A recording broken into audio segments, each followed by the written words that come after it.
మామ crypto currencies మీద మనకి కాన్సెప్ట్ నెంబర్ 2 మామ. సో ఈ సెకండ్ కాన్సెప్ట్లో మన క్రిప్టో కరెన్సీ మనకి ఎలా యూస్ఫుల్ అవుతుందో నేను క్లియర్గా చెప్తా వినండి.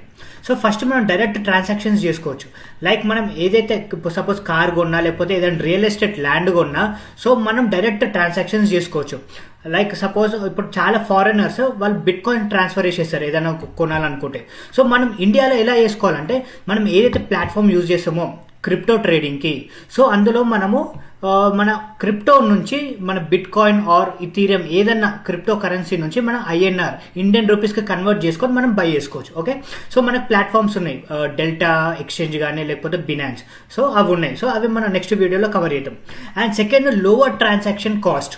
సో ఇప్పుడు సపోజ్ మన క్రెడిట్ కార్డ్ ఏదైనా క్రెడిట్ కార్డ్తో బై చేసినా లేకపోతే ఏదైనా అప్లికేషన్ యూజ్ చేసి బై చేసినా మనకి ట్రాన్సాక్షన్ కాస్ట్ పడుతుంది. కానీ బిట్ కాయిన్ యూజ్ చేస్తే మనకి లోవర్ ట్రాన్సాక్షన్ కాస్ట్ ఉంటుంది. And it's like a digital gold.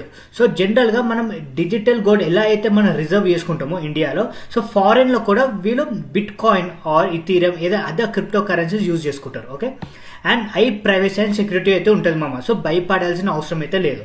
So ఇది అన్ని క్రిప్టో కరెన్సీగా కొన్ని ఉన్నాయి, బిట్ కాయిన్, ఇథీరియం, ఇంకా కొన్ని కాయిన్స్ ఉన్నాయి. సో మనం అలాంటి కాయిన్స్ చూస్ చేసుకొని ఇన్వెస్ట్ చేసుకోవాలి. థ్యాంక్ యూ మామ.